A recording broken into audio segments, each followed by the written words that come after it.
Fortunately. But I have relics out the wazoo. I got enough to rad the ones that I got. Wait, that is where it comes from.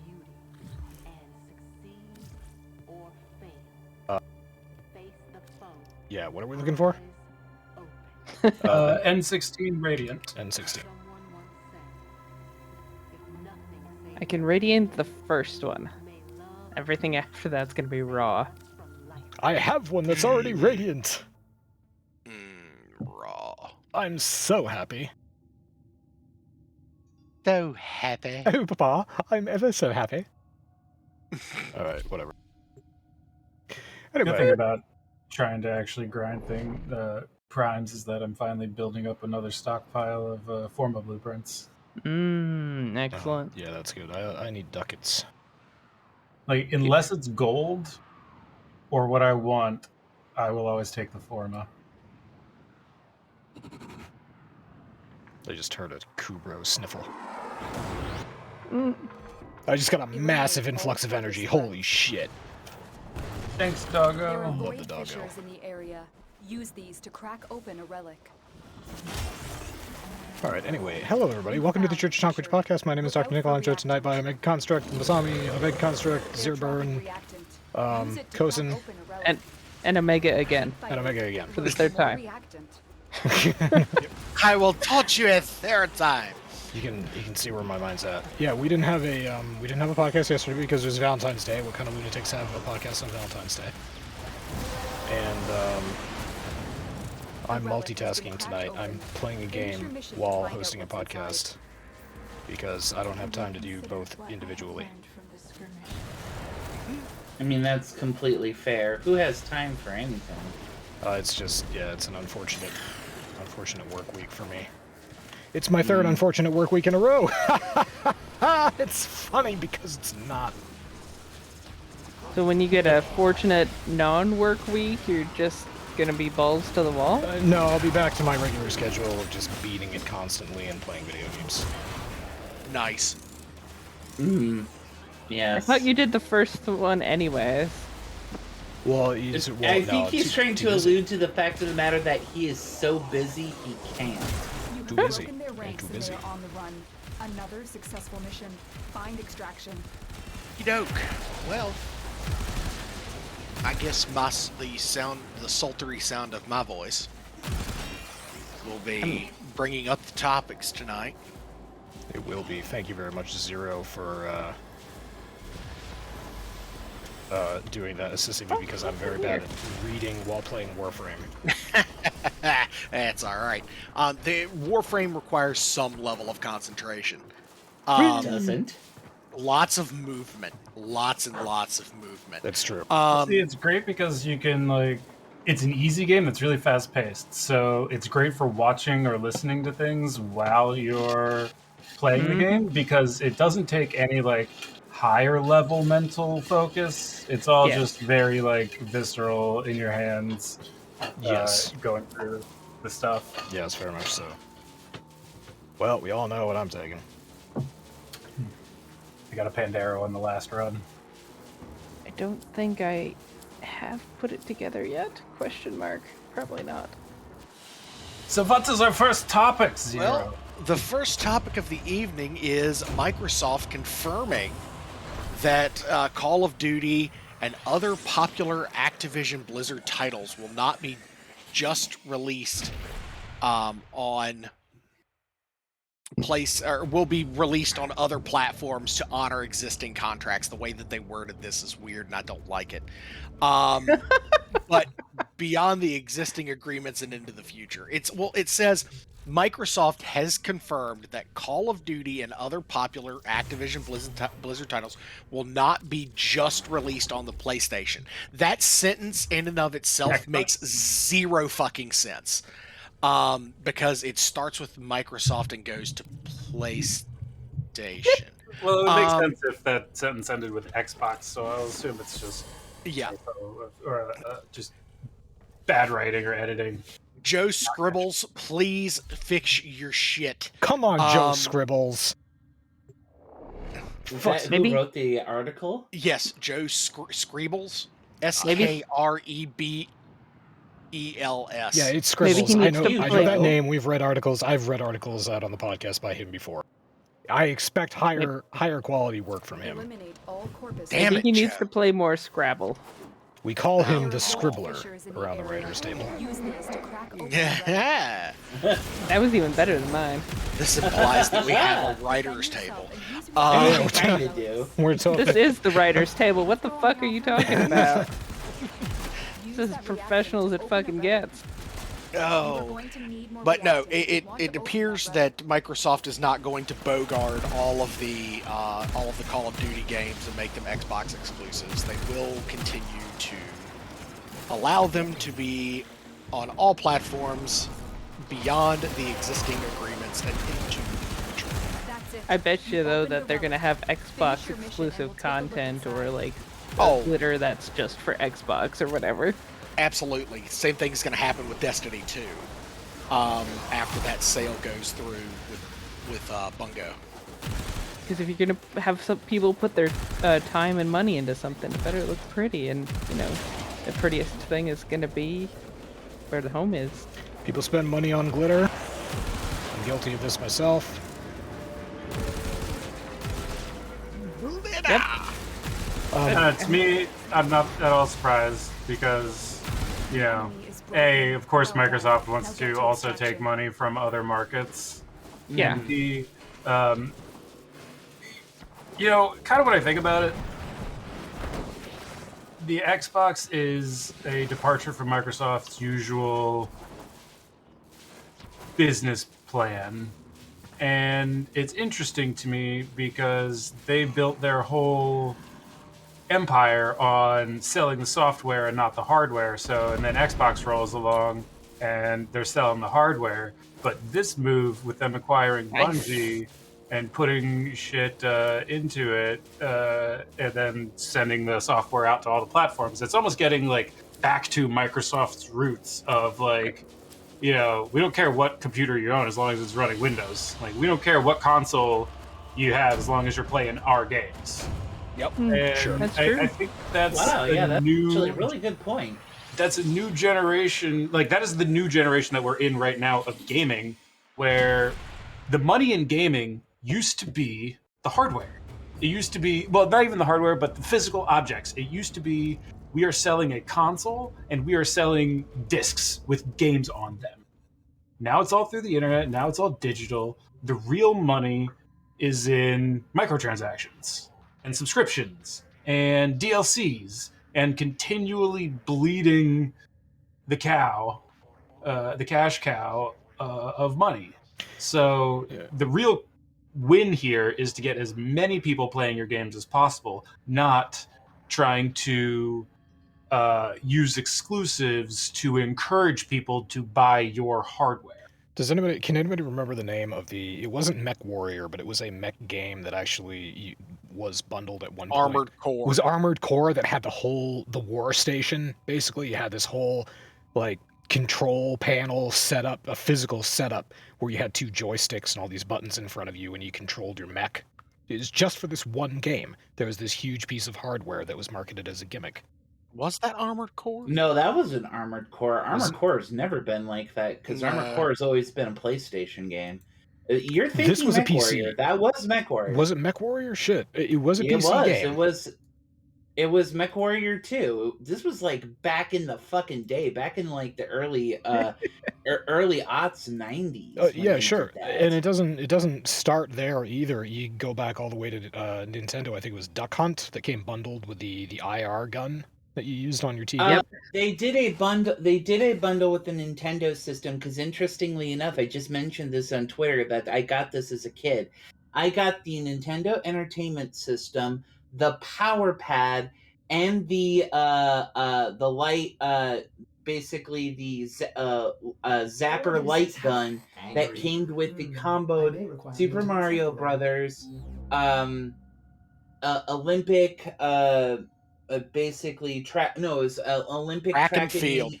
Track and field, and then Duck Hunt. It basically was a cartridge that had those three games on there, and then the Nintendo came with basically those two additional accessories. And I got that as a kid. I was like 5 years old at the time, so that was like in 18, or that was in That was in sorry, 1896. Sorry. I remember my So, dad telling me about how he voted confirms for that Lincoln. Kosen confirms that he is indeed undead and is well into his second century. It just goes to show you, okay, it goes to prove your point, Omega, in that, yeah, the money used to be in the hardware when people, in the initial stages of people buying their own PC components and building their own PC, but also consoles coming up with gimmicks to market additional technology to go along with their products. So, yeah, it's shifted from technology to just establish a player base and have a cash money shop in your game where people can spend real cash money to buy real cash money accessories. Well, I mean, and again, back to the the money used to be in the hardware. Shit, when I was first playing Warcraft, like back in the day, I had the Warcraft headset, the Warcraft keyboard, the Z board that Steel Series put out that had the interchangeable keypads. Oh, fuck, I Tail remember ends, yeah, the that. tail I ends had- of the technology era where they wanted you to buy the I hardware as had, well. yeah, I had the Warcraft wireless mouse.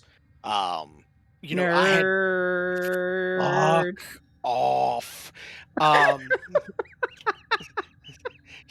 You knew that was coming. The woman saying this who is a DM in our Dungeons and Dragons session on Sunday. So, but no, I mean, it was one of those things. It's just it is. It's a progression. It's all progression, and digital or I had somebody telling me the other day, they were like, "Oh, you still playing on console?" No, I haven't played on console in 2 years. I'm never going back to console. Oh, but what about games that you want to get? I can get 95% of the games that I want that I want to be able to play digitally online and generally cheaper. I was And about to say, like, normally for, like, most From Software games, I've always had to resort to having a PlayStation in order to play them. Elden Ring, the newest From Software game that's coming out in 8 days or 9 days here, is going to be on PC as well as also be released to their consoles now. There's a lot of really cool popular games now that are getting PC releases or getting released on other consoles other than ones that used to be on essentially like used to only be on one particular platform or whatever. So yeah, technology is I kind of think that software is becoming more important nowadays than technology, but I still think technology is really important. It's just gotten way more expensive than what it used to be, which sucks. Hey, Masami, prepare yourself for Steel Path. Right on. So the next article that we have here, leading into talking about games that have become massively successful.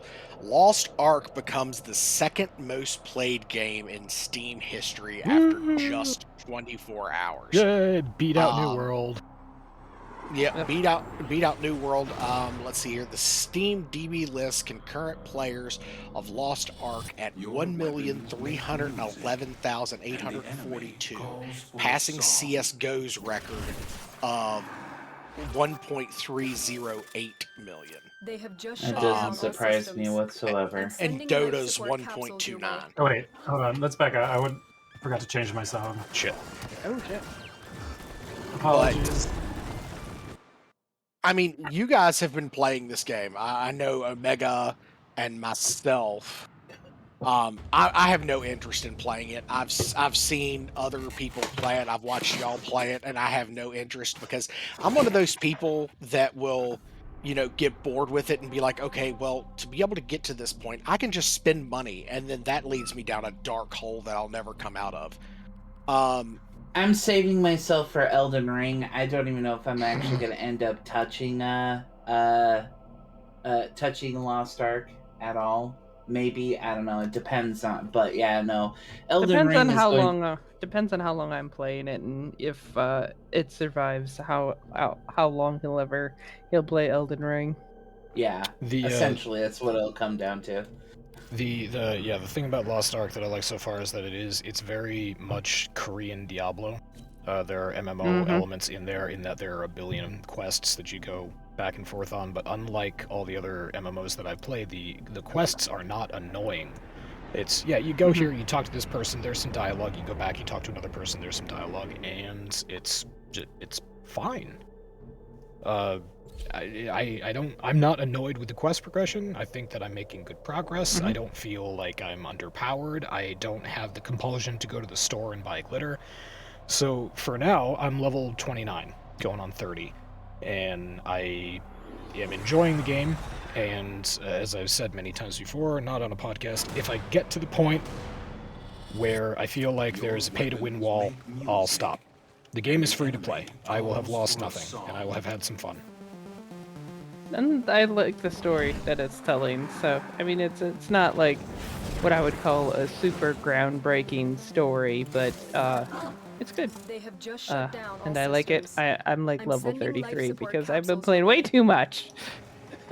Got like 20 almost 30 hours in so far. Bad. So bad. Alright, where's Omega? Oh yeah, that's Doc. a good question. You know what room we're looking for, right? Yep.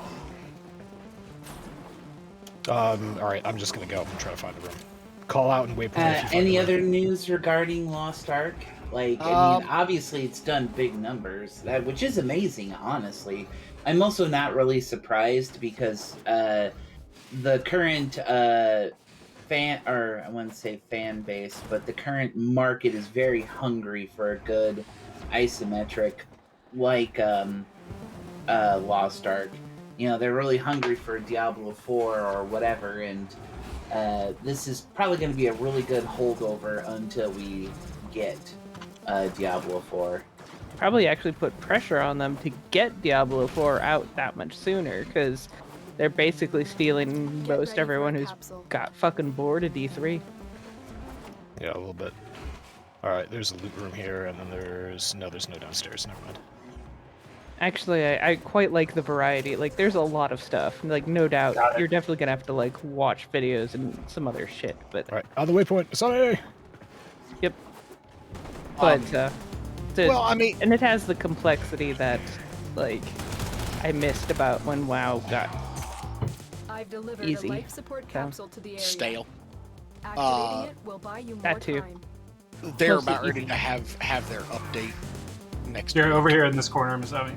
9.2 is coming out, which they're saying is going to be the last patch of this particular expansion, which is interesting.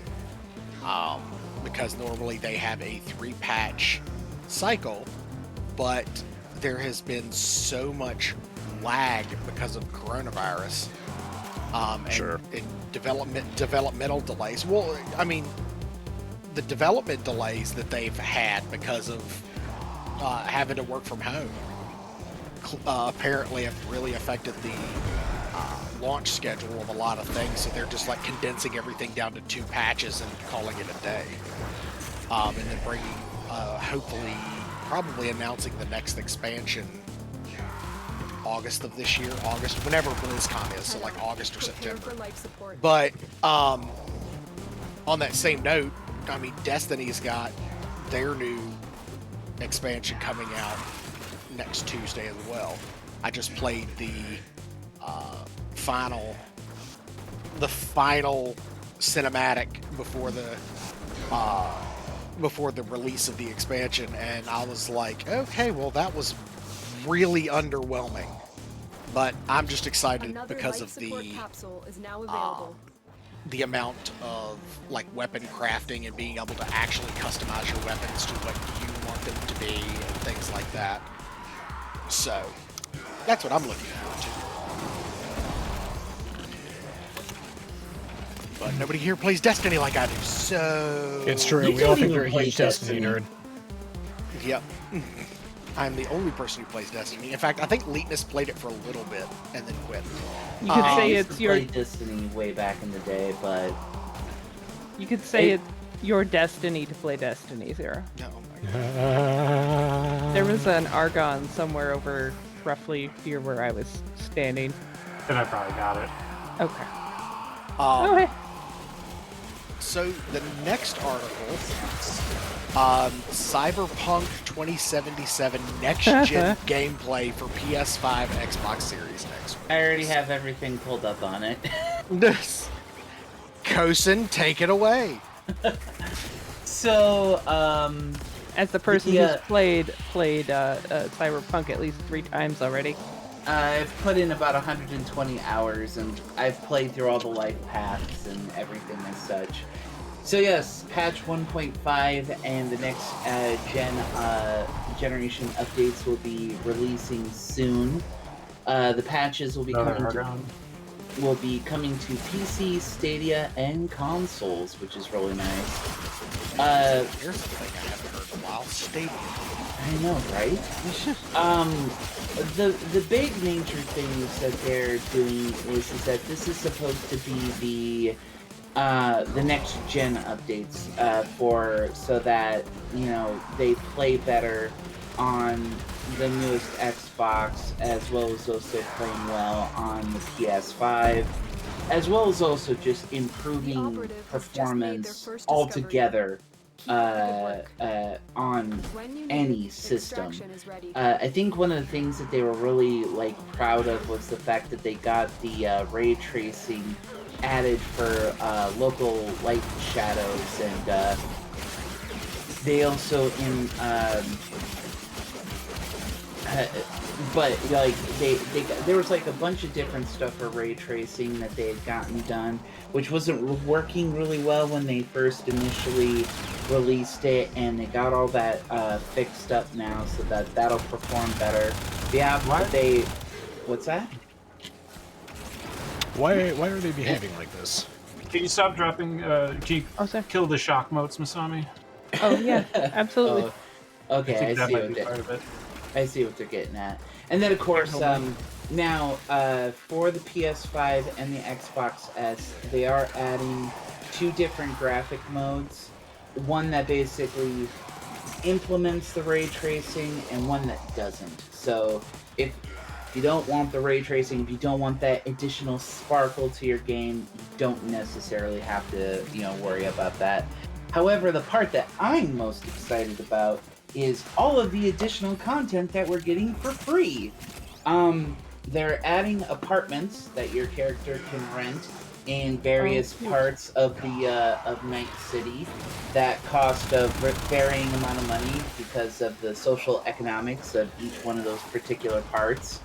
And then, of course, if you rest at your main apartment that you have in the first part of the game, also gets a customizable feature. So now your apartment can look different, you can decorate it different, and all that other kind of crap. And it will give you bonuses when you stay at your apartment that are temporary buffs. They're doing appearance customization, because it used to be that once you made your character and had a certain appearance, it was kind of set and you couldn't do anything about it other than the clothes and whatnot. But in this regards here, they added that too as well. They added some, another thing that they added was general AI improvements for both the crowds and NPCs and combatants that you'll run into. Also, one of the big complaints that a lot of people had initially with driving was that driving in Night City, or just driving in general when it came to Cyberpunk 2077, was just really bad. And they addressed a lot of the problems with that, and also took care of some of the issues with traffic and all this other kind of stuff. Not all of them, because there was one on stream that Omega posted a clip in chat. I don't know if you can find it, maybe, but it's hilarious. Yeah, that was Oh, great. I'm sure. On the dev stream where they were displaying how they had fixed all the AI stuff, there was AI stuff broken. So Still memeable, if nothing else. Cyberpunk is still. Yeah. No. Well, it's it also wa- the kind of thing where you know that they did that like 100 times in testing and it worked every time, and then the one time they're doing it live, that happens. It's the thing that I wish would happen on Warframe dev streams, but never does. Oh, it has. They've had some bugs on stream before. But yeah, there is so much that they have added in all of this that, I mean, I actually will link in basically a link from cyberpunk.net of all of the different changes that are coming in, but I'm pretty excited about it. I didn't actually get a chance to watch the video if they actually talked about the DLC that they're eventually going to be releasing, but I do know that essentially after this patch, the next thing that they're working on is the first paid DLC, or that's what they have been working on. Wait, hang on. Who called it? I believe Omega did, because he is our Nostradamus. But Yes. when they initially said that all DLC for Cyberpunk was going to be free, Omega said, yeah, I believe it was to the effect of, yeah, I would love to see how long that's actually going to last. That was Or something along those that lines. was a couple of us that did not believe Well, that at all.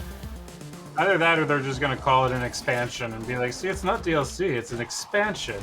Oh, sorry, my apologies. I need to I need to change that. It is an actual expansion. It's like for the Witcher 3, like how they had Heart of Stone and Blood and Wine. Those were actually expansions to Witcher 3. They were almost entirely their own games within the content that you were getting there.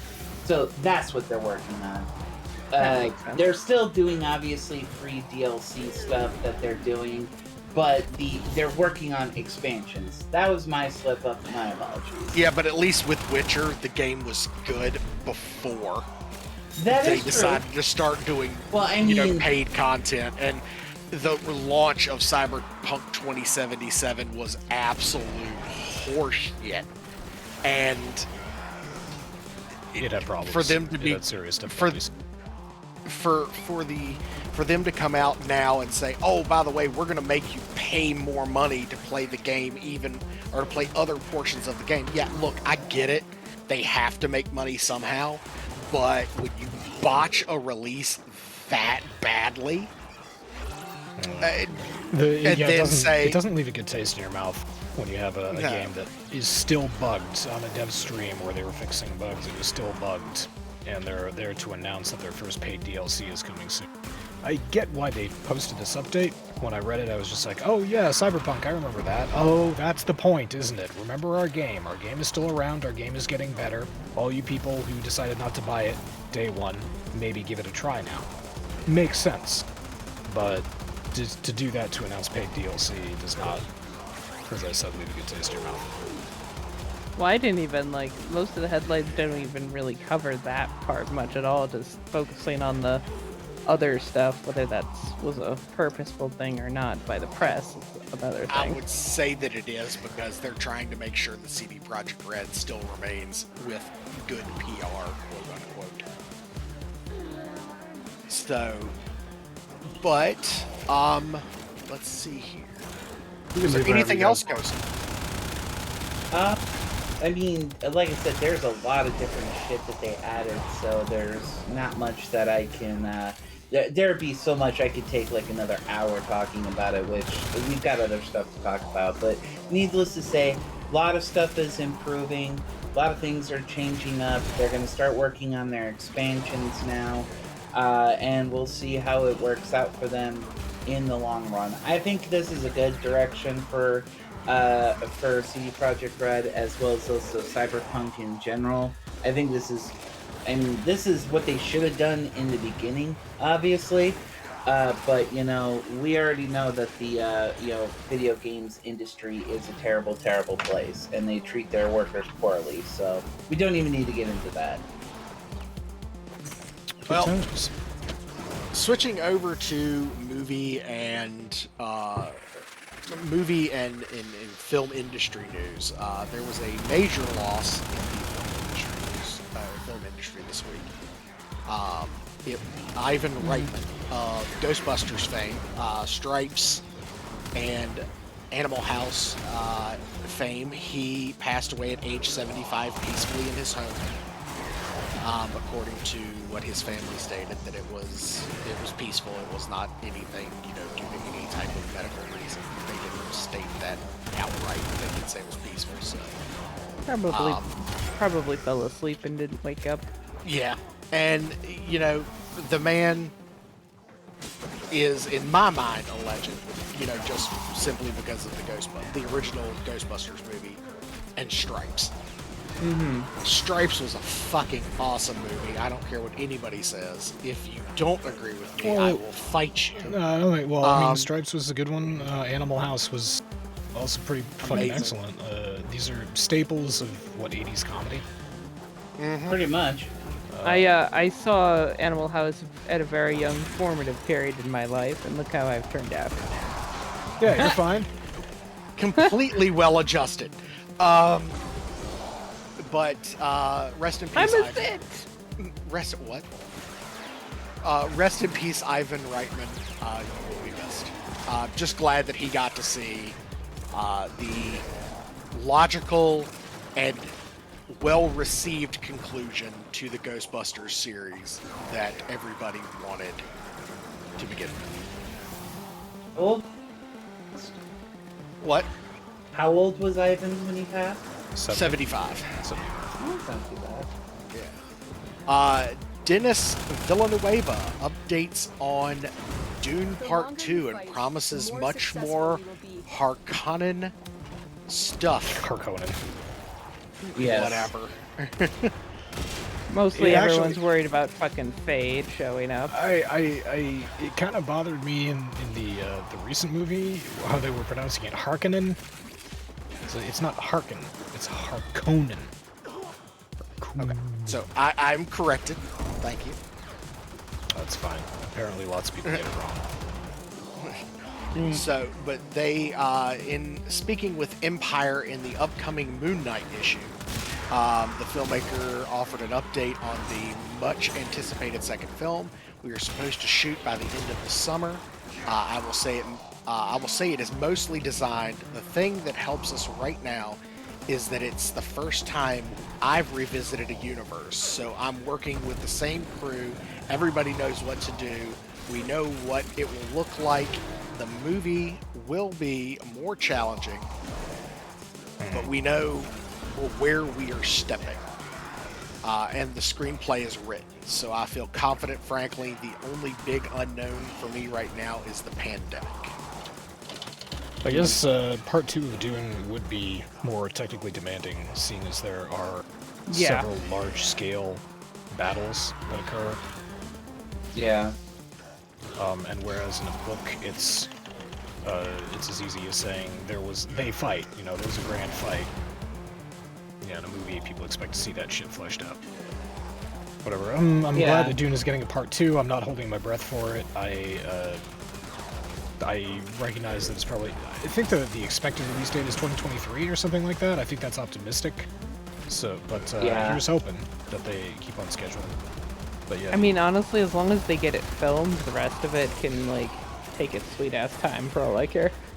Yeah. Well, at this point in time, COVID has gone from just being merely pandemic to endemic, so, I don't even think we're going to have to really worry about, the pandemic holding us back at this point. Not nearly as I'm gonna We have not gotten to the endemic stage yet. No, that's a I thought common they, misconception, actually, that our numbers are doing better, that we're coming down. We are. Technically speaking, we really are coming down from the numbers that we had at Christmas time. The numbers that we have right now that we've come down to are still higher than they have ever been. So it's very much still a problem. It's very much still a pandemic. But okay. Well, I just because of the way it's being reported, people are of the impression that it's ending. It would be ending if everybody would just go get their fucking vaccinations. Isn't that great? No, I wasn't thinking that it was ending. I don't think this is ever ending. I thought that's what the point of an endemic was, is that basically we're always going to have to constantly deal with it. I thought that was technically how the term Oh, was, like the flu, yeah. Yeah, like cold and flu are endemic. Yeah. They're We haven't gotten But there part of quite yet. I hope. becoming endemic is that it reduces in severity. Right. Yeah, okay, that's what I'm forgetting about. Is the reduce like it's gonna be there, but it reduces. In Like severity. the flu that we have today is this. It's not the same, but it is of the lineage of the Spanish flu that like caused untold deaths. It's just over time, it mutated into a weaker variant that didn't kill people quite as often. And that's what we're gonna get with COVID. People are gonna die from COVID forever. There's gonna be a seasonal COVID vaccine that people can choose to take or not. All these anti-vaxxers, like, they don't see the fact that it is basically the same exact situation as with the flu. Like, all the anti-vaxxers don't realize that the people they're listening to, who encourage them to be anti-vax, are all vaccinated. So that too as well. Yeah, that's the funny part. But whatever. That's the irony of it all. Alanis Morissette couldn't even hit irony that good. Ew. all right, you guys want to head out? Yeah, I'm good. Whatever. Yeah, I got you. Okay, let's go. I'm just gonna grab some shit here because holy buckets, you guys have been busy. So Oh, hey, there was another Argon up there. I do have a closing question, so I'll ask that after we get through the technology portion, which is what we're moving into now. The EU Chips Act could solve graphics card shortage situations. I saw that posted. I mean, We it will would be all nice, share but in I this don't bounty. foresee that Hold out as long as you can. being a thing that actually happens. I mean, if it does, great. See, I think that's the only thing that could fix anything is if a government regulator comes in and says, hey, you guys can't do things this way anymore. Like, that's what's changed a lot of things. Like, if you look at the tech industry in particular, the only thing that ever reigns in the tech industry is legislation or legal regulation. It's never, people complaining about stuff. And Yeah, if that's and been if the going U- on since the start of the 30 series. And if the US won't do it, the EU is about the only one who fucking will and has the chutzpah and pull and push to actually get people to listen to it. And because it's too expensive to do one thing here and one thing there, they'll just do one thing and be fine everywhere. I mean, it's not even about chutzpah, I think. It's also that, like, our government is built for the corporations. Europe's government has rejected that and is far stronger in consumer protection. So, it's not that it's harder to do in our country. It's that our government is, explicitly just not doing it. The important part here is that Elon Musk is continuing to be the savior of our planet by creating wonderful new technologies that will save the Earth. I just want to say I love the fact that like $50 million worth of his satellites burned up in the atmosphere. He just fell out of the fucking sky. Guy.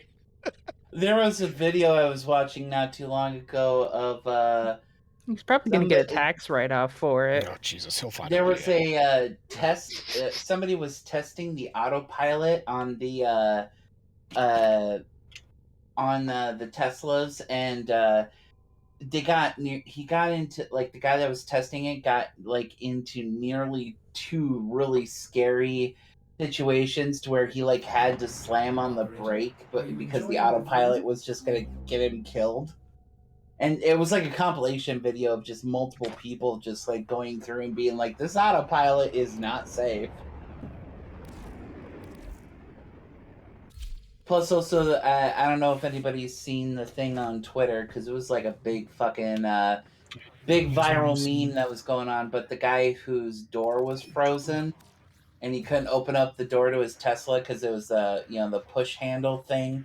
Right, and because there was like a sheet of ice or whatever over it, he couldn't actually get the door to engage, and he was like, I think he like tweeted Elon Musk directly, like, "Hey, can we get like a button on our app so that we can open our fucking door?"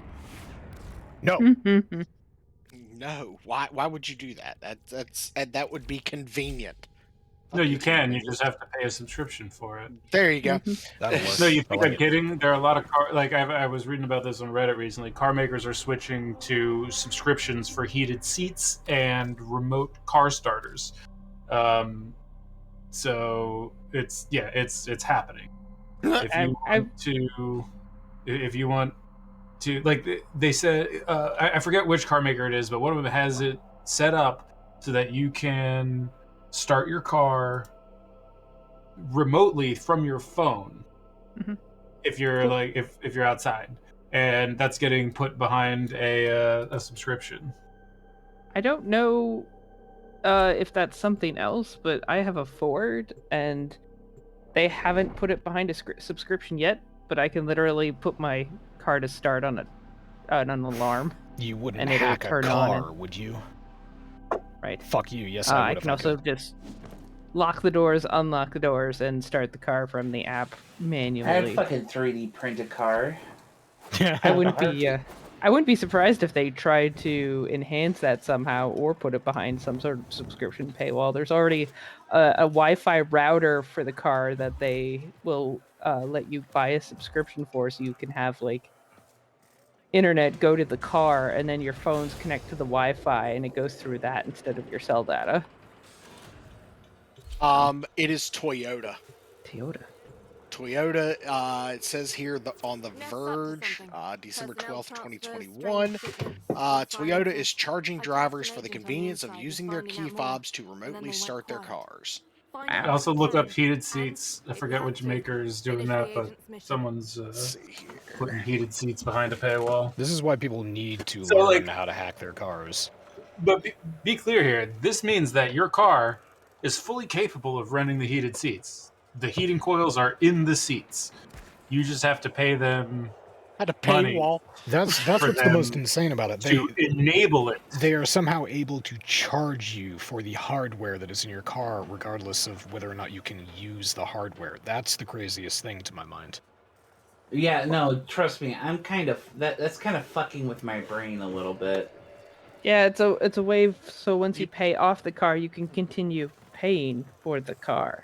Actually, Doc, one thing that might interest you, I saw recently a couple car makers are considering pulling out of Massachusetts because of a recent law that was passed that requires all car internal computers to be accessible by Third-party repair. third parties. Yeah, we did. we Yeah, passed that. exactly. It was a right to repair. That's exactly what it is. So car makers are threatening to pull out of Massachusetts because of right to repair. Yeah. Because it requires that third parties can access the software on the cars to diagnose errors. Well, here's the thing. So- Let me tell you about the booming car industry in Massachusetts. I heard tell that we had a factory somewhere. That's all. Somewhere. No. I don't mean that they're going to pull their factories out. I mean they're not going to sell cars in the state. Let me tell you about where I bought all my cars. New Hampshire. Yeah, actually, that's what in the Reddit thread that I was reading, that's what pretty much everybody was saying. I have never bought a car in the state of Massachusetts.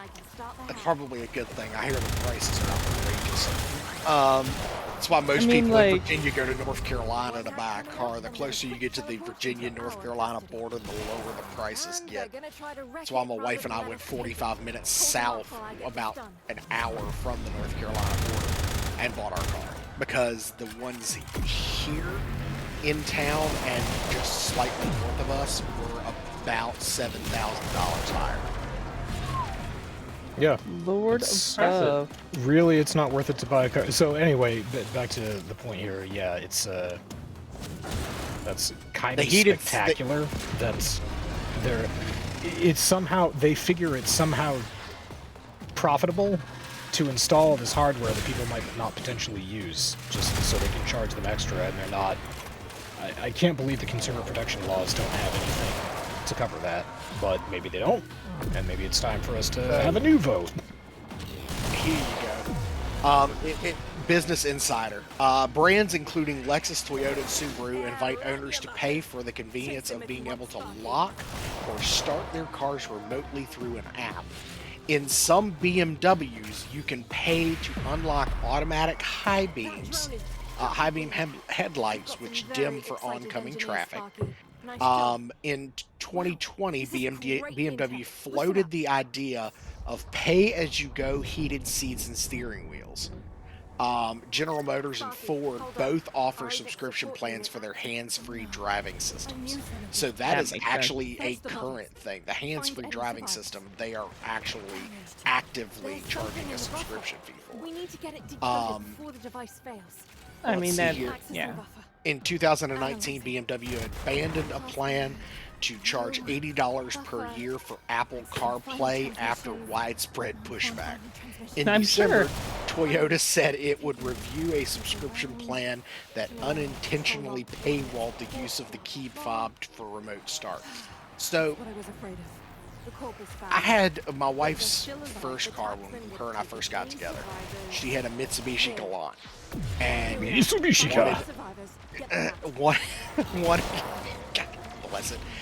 wanted a remote start for it, so we got one. Her dad got her one for Christmas and had it installed. A buddy of mine did it at one of the audio shops here. And if I had to pay for the product and then pay the company that we bought the product from a subscription fee to be able to use that product, fuck that. All of that noise, shut it right the hell down. Yeah. Because I ain't doing it. I can be a rather cheap bastard if I want to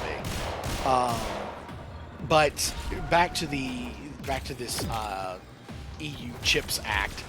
In a press release, the EU says that its plans to invest 11 billion euros, approximately 12.5 billion US dollars, as part of its Chips for Europe initiative until 2030. The Post also highlighted the importance of taking a lab to the fab approach, which will help translate research into production and infrastructure. So, I mean, it would be good. I'm not holding my breath that we'll see any real change, but it would be nice because the price. I mean, hell, when my graphics card started going out on my old desktop, it was cheaper for me just to buy a whole new system than it was for me to purchase a graphics card. Which is insane. Which is stupid. But hey, now I've got a system that I can just pull memory out of and put into my computer, and I can pull the hard drive out, put it in my new computer, and hooray. But moving on, with the NVIDIA RTX 3050 budget, PC gaming is dead. This is an opinion piece. Even the cheap cards aren't cheap anymore. Yeah, this touches upon something else that I brought up in an earlier podcast, which is we didn't really see any budget cards come out for the series.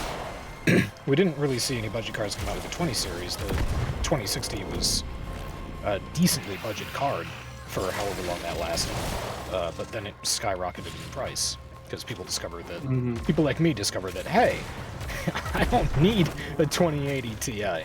My 2060 can do ray tracing, and it's actually a pretty fucking capable card. Yeah, there have been budget cards put out relatively recently, though. Like the 1660 is a great budget card right now. That is firmly in that realm of the 1660 expense and performance. Yeah, that is an older card. I thought the 16 series. I mean, that's relatively new within like the last couple of years. Okay, yeah, last couple of years, yeah. I mean, yeah, that's the thing. Like, I don't really have a problem with this, honestly, because like quote unquote budget cards yeah, maybe there isn't anything budget in the current generation of cards, but that doesn't mean that, like, if you've got a really shit graphics card and you need something and you need it to get it on a budget, that, like, a fucking 1080 or a 1660 isn't going to be a great card. Like, it'll be an upgrade. If that card is an upgrade for what you had before, which, if you're the kind of person looking for a budget card, is a distinct possibility, you'd be more than happy. I'd fucking love to have a 1080 Ti or a 1660. Good lord, I would kill for a 1660 right now. But I mean, I couldn't put it in my computer, but I still want it.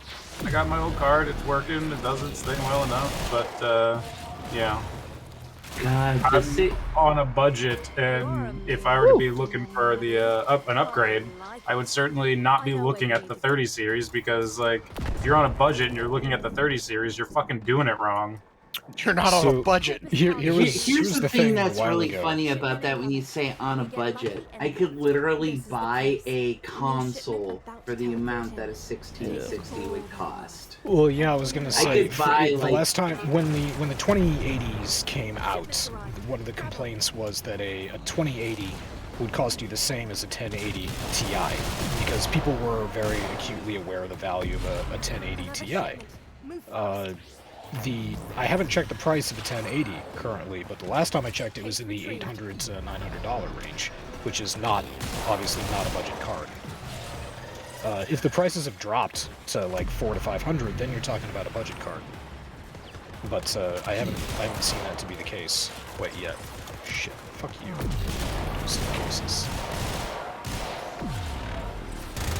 Yeah, I'm just kind of currently plowing around to see, what's out there. But yeah, most 1660 cards I'm seeing are either in the 500 to the lowest I've seen is $310 For a 1660? That's totally a budget card. Yeah, that's very That's reasonable. firmly in the world of budget cards. Yeah, that's very So, reasonable. like, if you're looking for a budget build and you are set on a 30 series card, that's not a budget build, and you need to reset your expectations accordingly. So, like, I mean, hell, when I built my computer, the R9 380X that I'm still using was at that point a budget card. So I'm using a budget card like 3 generations out of date, and like that's what it means when you're buying budget PC parts. So whoever wrote that article, whatever. I don't really care. Well, they are technically It's a correct. bad take. They're technically correct, because when the 1080 card came out, the 1060 and the 1070 came out fairly quickly, like within a few months. So it used to be NVIDIA's policy to release a high-end card and release budget cards for it shortly after. We saw that somewhat with... I'm going to stay out here so I can talk and not fuck things up for you. We saw that briefly with the 20 series. 2080 came out, 2080 Ti came out, then the 2070 and the 2060s. And then the 30 series came out, and we saw no budget cards whatsoever. So I don't know if it means that budget computing is dead necessarily. I think that might be more clickbait than information. But it does mean that NVIDIA is shifting. So now, for a budget build, it might not be a lesser card from the same series. It might just be a card that's several years old, which I'm partially with you, Omega. That doesn't mean a whole hell of a lot, because the advances that we're seeing in GPUs are no longer huge. They're no longer leaps and bounds from one generation to the next. No, they're getting smaller and smaller. And, it used to be, exactly like you said, like big leaps forward in, what could be done and just the quality of 3D graphics and stuff. But last 2 generations, it's been much more incremental increase in resolution. They're relying more on new features. Ray tracing was made out to be a big thing, even though I can list on one hand the number of games that use ray tracing. Well, I mean, honestly, when I was looking to replace my graphics card, I was looking at, graphics cards, and then I looked at systems. And the first thing that I looked at was, okay, what can I get? What gives me the most bang for my buck? And is it going to cost me a small fortune? And I could have gotten a 30 series, a unit with a 30 series card in it, and I could have paid $2,000 for the entire system. And I was just not down for that, so I bumped down and I got the one with the 2060. I think it's either 2060 or 2070 Super in it. And Probably 2060 Super. Yeah, 2060 Super, and it's great. I mean, it runs super quiet. And here's the funny thing, in Zero, I don't think that you got overcharged or anything like that. The price for your PC was pretty solid considering the hardware that you got for it. But individually, the difference between a 2060 and a 2060 Super, not fucking worth the extra, what is it, like $150, $160? The performance between the 2060 and the 2060 Super are, it is a tiny thin line. But hey, it's got Super in the name, so yeah, right. Whatever. Well, they didn't have a 20. They didn't have a 20. No, yeah, they wouldn't. If I were building a system, a wholesale price system, yeah, I would go with the 2060 Super, just because it sounds more impressive, and I'm probably gonna make up for whatever discount on that graphics card with whatever peripherals I sell with it. Yeah. So I mean, it's a good system. It runs. I will say this: I logged into Destiny for the first time since getting this computer, and it is just wow. It looks so much cleaner with this PC than it does. Than it did with the other one. So, I mean, it looks cleaner. It feels smoother. GTA runs a hell of a lot smoother. Yeah, I will absolutely sing the praises of the 2060 because I also have one. And the most noticeable improvement that I got was City Skylines. Yeah, I was about to say. FPS in City Skylines went up a huge deal. So yeah, no, it's a wonderful card, and I'm very happy with the $400 that I paid for it. It might be the last quote-unquote, what should we call them now? Legacy budget? A legacy budget card? Yeah, legacy budget card. It was relatively current when I bought it, and I didn't have to saw off an arm. Or, sacrifice it to restore your dead parents. Or, yeah, whatever. Promise my firstborn. Zero knows what I'm talking about. Yep. Oh, is this a D&D joke? No. No. It's a weeb joke. Oh, okay. It is a weeb joke, and I do not appreciate it, but that little girl and her dog in that were completely and 100% inseparable. Moving on, You just couldn't resist. You can't. Let it go. You can't. I can't let it go. Kind of like she can't let go of the dog. Wow. This is how bad things TM happen. Yep. Intel introduces blockchain accelerator to bolster the industry's sustainability efforts. Intel has established a blockchain accelerator scheme to contribute toward the development of more sustainable blockchains and mining operations. And discuss. It's a good thing. Yeah. That means that they're going to be making cards specifically for mining, and that's what. Honestly, that's what happened with Bitcoin.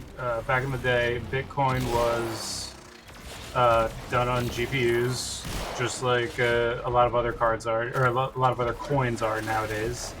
But eventually, they developed special computers called ASICs, ASIC, which I forget what it is, but basically it's a computer designed from the hardware up to mine Bitcoin. It's not a computer that you're going to play games on. It's not a computer that you're going to run Microsoft Word on. It is a box that you plug in and it mines Bitcoin.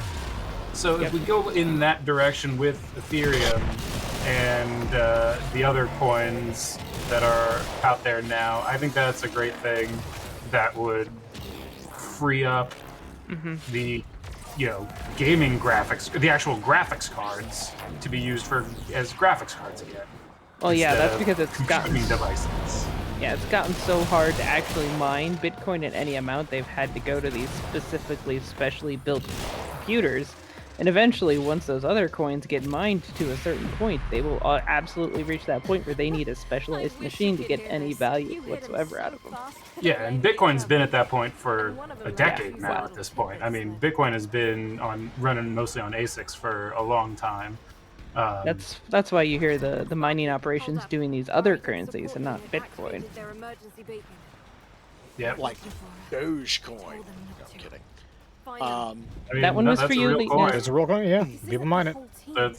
That's not like it's a meme, but it's a meme coin is what they're called. There's a bunch of meme coins out there actually, but it is real. There's something in the It buffer. has value. We need to get it decoded before the device Somehow. fails. Accessing buffer. The NFTs and- are worth whatever we say they are. That's how. Buffer.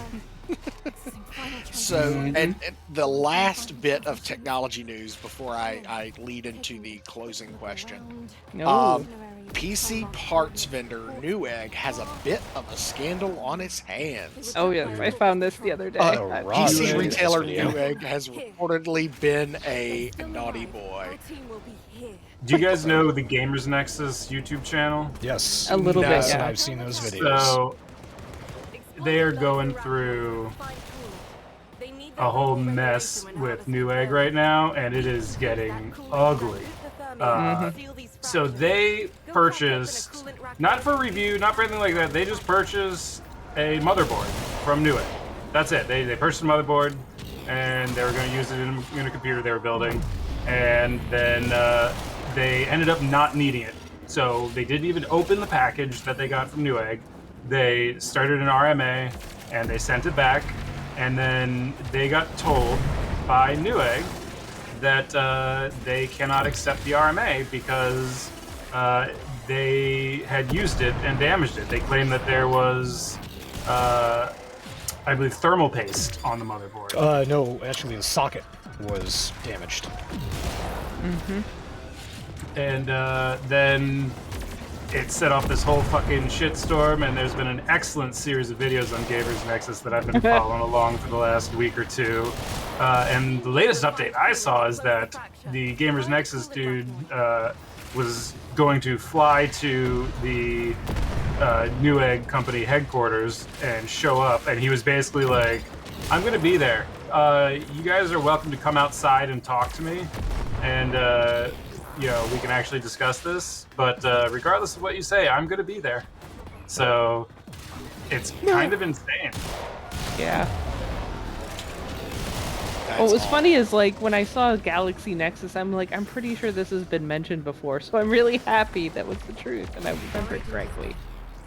What's really shitty though is that like they basically tried to scam him out of $500. Yep.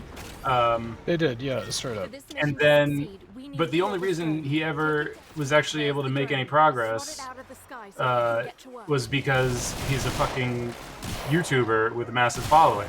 And he actually, his initial RMA requests and whatnot, he said he put them in just as a person. Like he wasn't identifying himself as a content creator or anything else. And so for all intents and purposes, he was just any generic customer. And they were dicking him around. They refused to talk to him on the phone. They, they bounced him back and forth between different departments. Like, oh, we can't handle that. You got to go over talk to this guy. And then you talk to that guy. He's like, oh, you can't handle that. You got to go talk to this guy. So as soon as then he broke the story to his followers, then they're fucking ringing his phone off the hook. And it's fucking just spam calling him over and over and over again, trying to get his attention. So, just the fact that like the company has no problem fucking over an average customer, but as soon as you have a YouTube following, they'll be right there to answer every question you have. Well, and I think if I remember the article, 'cause I believe it's one I posted, the writer of said article was putting something down to the effect of that Newegg has been selling defective merchandise as brand new undefective merchandise. That I don't know about, because the Gamers Nexus or whatever, this thing happened because someone bought an open box product. And the reason that Newegg comes out looking so bad about this is because Gamers Nexus detailed the open box ticket that showed how the whole thing had been dealt with by Newegg and how the product had supposedly been refurbished and was certified by Asus, I believe, was that Newegg, Tell me what you know, baby. and this was all available from the ticket that was included with the open boxed MOBO. Newegg contacted Asus and said, hey, we have this product, can you refurbish it? And Asus came back and said, there is a damaged socket on this motherboard. We can repair it for you for about $100. Anyone who knows a motherboard and knows a CPU socket, $100 is an extremely reasonable price to repair a CPU socket. That is very reasonable. If my MOBO busted and needed a new socket, I would pay that. But Newegg said no, send it back to us. And so Newegg took it back, put it back in its box, and sold it as an open box product that was functional. So all of this ticket history was preserved through RMA and through the RMA ticket, and Gamers Nexus, this dude who's dealing with Newegg on Twitter, called up Asus and basically asked them, what is the history of this product? What did you tell Newegg, or what did you tell this shell company side gentleman who works for Newegg that deals with refurbishments? And Asus told him, flat out. So yeah, Newegg comes away looking at this like they are deliberately scamming people. Their whole deal is to sell quote-unquote refurbished products, which are defective, have problems with them, have fucking broken sockets on them, and then when people ask for a refund, they say no, because you broke it. Now, I am of the opinion that this is incompetence, not malice. I would err on the side of incompetence as well. But the way that their customer service has handled this is completely unacceptable. Oh, right. And, you go back, I don't know, a decade or so, and you can find articles about Newegg getting bought by a Chinese company, and Newegg, becoming what it is today, which is a place where it's not just computer parts, they sell fucking fridges and radios and just all sorts of goofy shit. So it's definitely not the, PC builder, computer nerd haven that it once was. Are going to be teleported to the site I've just marked for you. Get there, intercept them. Anyway, it's a real fucking shame because I like Newegg. Me too. I mean, I got my I got the laptop cooler that has not yet broken, knocking on my wooden table. Since you recommended it to me, so. I built most of my computer off Newegg. I recommended the only thing that I you, didn't get Newegg. Yeah, the only thing I didn't get from Newegg was the CPU, which I got off Amazon at the time. But lately, the computer components that I've bought have been through Micro Center, and that I feel much better about than I remember I actually went to a physical location or current CPU. Yeah, well, I mean, I'm lucky enough to have one in the city, and it was a great price on it. I also got my water cooler there, but Micro Center is apparently one of the last bastions of like computer builder focused, customer service and like a brick and mortar store and great selection and stuff like that. So I feel a lot better buying from them than I do Amazon, and now than I do for Newegg. Yeah, I actually, there's a Micro Center about 5 hours from where I live, which is not, is a drive a person would make. But I got for my computer like 7 years ago. I went there to get my Intel processor because Micro Center and Intel are like butt buddies or something. And yeah. I use like Newegg's. Like I love the way they've got their products organized. They're really easy to search. I like plan everything through Newegg, and then I go and find wherever the best prices are. Actually, Maggie might get a kick out of this. Did I ever tell you when Rod built his current PC, he bought an NVMe drive for his C drive off of Amazon, and I was there the day that he got it in the mail. I brought the package up to his apartment, actually, because I think he was just getting back from a trip. And we opened it, and he was like, yo, man, this thing is like so fucking cool. Can you grab a package for me on your way up? Yeah. If there's a package down there, could you, bring it up maybe? I was like, yeah, sure. Why not? You're my buddy. We're buds. Brought it up there. He opened it up. The package was immaculate. It was factory sealed. He opened it up. No NVMe drive inside. It was nothing. It was an empty package. That's Damnedest thing. So that ensued about 2 weeks of back and forth with Amazon because Amazon did not believe that an empty package showed up at his door, despite the fact that he actually had a legal witness in that case. I would have come to bat for him. I mean, I've seen people saying in the wake of some of these things that, like, anytime you unbox something expensive, you gotta fucking record it. Yeah, record it on camera. The other thing because that people... if something's wrong with it, they'll deny it, and it's your word against theirs. What a lot of people, at least in my state, consumer protection laws are pretty good, especially when it comes to telling your bank about fraud. So what a lot of people never consider or never think about is when you buy a part, if Newegg tries to screw you out of a refund because they sold you something defective, or if a box shows up and your product is not in it, call your card.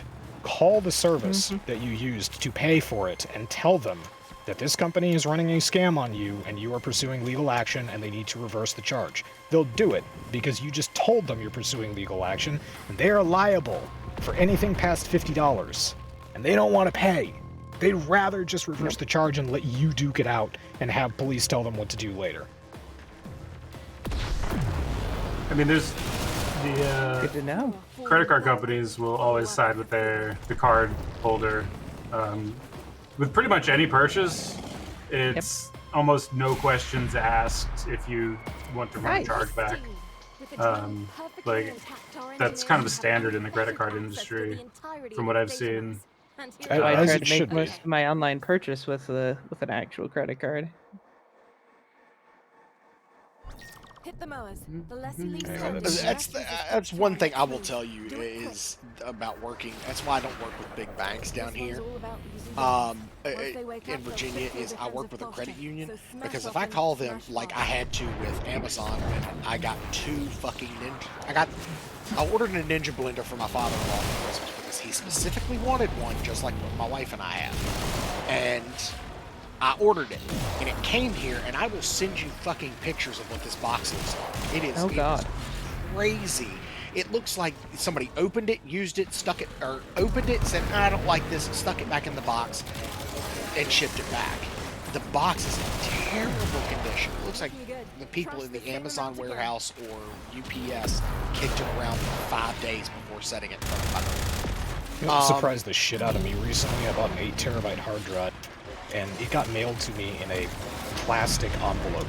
No padding, no anything, no padding, no nothing. Straight from Malaysia in a fucking plastic envelope. No static screen or anything? No static screen, no nothing like that. I was really fucking surprised.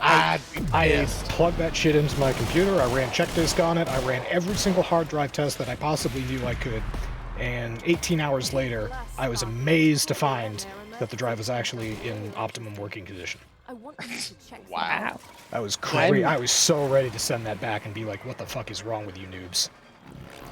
So, what makes the story even funnier is I sent this thing back. I took it to the local Kohl's and sent it back. And they are supposed to send me another one because the box was in terrible condition. I am not even shitting you. A week later, I got the exact same box back. Yeah. And it is, and the thing is they refunded me. So when I told, because it took them, they said, oh, you'll have it in 3 days. Well, 2 weeks later, I still didn't have it. So they said, okay, we'll refund you. If you happen to get it, it's yours. And like 2 days after that conversation, it showed up at my door, and I'm looking at this thing, and I looked at my wife and I said, "This is the exact same one they sent the first time." I said, "The reason I know it is because UPS. I used to work for UPS. When it comes to stuff like this, they write. If you live in an apartment complex or condo complex, they will write down the house number or the apartment number on the side of the box. If it's not there, And- yeah. Yeah, and so they wrote 3614. Well, this had 3614 written in one spot, and then on the opposite corner, it had 3614. I said, so it was written twice, Yeah. and one of them looked a little rubbed off. I was like, okay, no. And now my wife and I, now we've got to, I mean, the blender is in great condition and works. I have opened it and plugged it up just to make sure that it works. I am selling that bitch on Facebook. Yeah, Because might I as don't well. need another blender. And it's it irritated the shit out of me because it's like they don't even care. It's like these companies they don't give a shit. It's like, okay, fuck They the don't. quality Well, they of don't. what we Yeah. send. Late stage capitalism, bitch. So, they don't give a fuck. So, but And they're not going to enable their employees to actually Oh. make it right either. So, no, because they aren't paying their employees dick. yep. So, but Our agent is dead. a The commission must go on. good friend of mine brought up a very, very valid point. They're watching shark movies This is what I know. and asked a Our very agent hit her poignant field question. They take their security seriously. Do now. sharks roar? Trip an alarm and they could slag their Shit. entire data bank in response. Sorry, I think I got seen. Careful. You've tripped And an alarm. sharks It's now an roar? Do alarm. sharks Get that roar? data. Because in most movies, i.e. Jaws, sharks actually roar Fruit movements, when they targets. are underwater. This is what matters. Our agent, she paid dearly. Okay, so But shark, do they sharks make actually? noise. People's lives. But do they actually? Or is that You know just what they say. The road movie to good thing? intentions be paved. Oh, okay. I'm sorry. I thought you were talking about like footage from Shark Week. No, this is like from the movie Great White. No, or all right. Jaws. It's fucking Hollywood, man. I thought it would be a good question, but now that we've reduced it to it's just Hollywood, They it feels don't kind have, of anticlimactic. Do sharks have They vocal don't have- cords? I don't know No, if they they do or don't. not. Biologically speaking, I have no idea. I'm actually a really big fan of sharks. Sharks are like one of my favorite things in the ocean, and no, they don't have vocal cords. So no, that is a hard no on the roar. That was a great attempt at a philosophical argument. I appreciate what you're trying to do. I was trying. I was trying to go there. Jaws doesn't roar. Oh no, actually the shark. Oh, maybe it's not a roar. The shark does make sound when he's chomping on the boat. It's part of the horror aspect of it. Part of the sound design Okay. to make you as freaked out about the shark. But I never thought about whether or not it was actually biologically able, or a shark was biologically able to make a guttural noise like that. Who can say? Yeah, no. But yeah, all right, Oh. good times. Yeah, good times indeed. Yeah, absolutely. It looks like what we've been going for about an hour and 17 minutes is what I'm seeing. All right, that's good. This is a good time to transition into the pod show. The pod show, the after show. The after show, the pod show. As you Pod can tell, show. I had some nice beef tonight and started drinking, and I haven't stopped. Yeah. Well, Why would we I mean, expect otherwise? Why would we expect otherwise for you to stop drinking? Yeah, it's been rough. I mean, here's the beautiful part about it is that I'm gonna just be exhausted. I'm gonna go to bed in about an hour and wake up at 6 or 7 o'clock in the morning and be like, "Oh, Jesus Christ. Why did I drink? Why didn't I stop?" And then I'll be like, "Well, I could just keep on going." There you go. Do you work tomorrow, Doc? I don't have it. Yes, I do. You probably shouldn't drink then when you wake up. I don't know if I actually have any human interaction tomorrow, but yeah, I am gonna work all day tomorrow. Oh yeah, well then, get over here. Contract. Oh. So yeah, we'll get this going, and we'll say goodnight to everybody. Thank you everybody for Good joining night. us on the Church of Good Chonkwij night. podcast. Yes. Yeah, same time, same place, penis. Penis. Penis. And we're out.